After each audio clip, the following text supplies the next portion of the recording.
Hi everyone. তো দেখো, কাল আমাদের গণপতি বাপার ছিল 56 ভোগ মহা আরতি কালকে ছিল।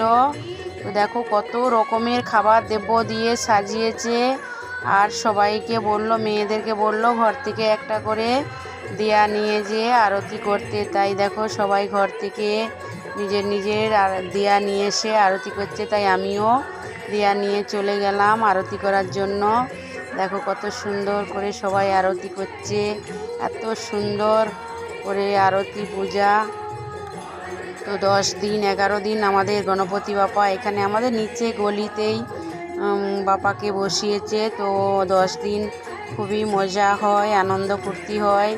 8টা বাজলেই আরতি, তারপর খেলাধুলা, সব কিছু মোটামুটি 12টা অবধি চলতেই থাকে। খুবই ভালো লাগে। কত দেখো লোকজন এসেছে আরতিতে, খুবই ভালো লাগছে। কালকে ছিল মহা আরতি, 56 ভোগ প্রসাদ। দেখো কত রকমের কত প্রসাদ, লোকজন অনেকেই এসেছে, পুরো গলির সবাই আসে।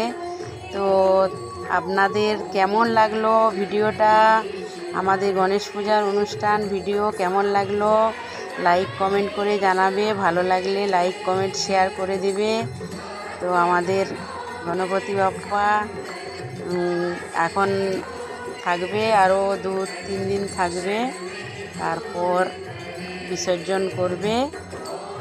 তোমার দিকে কেমন লাগলো লাইক কমেন্ট করে জানাবেন। আমার দিকে তো খুবই ভালো লাগছে। তো ভালো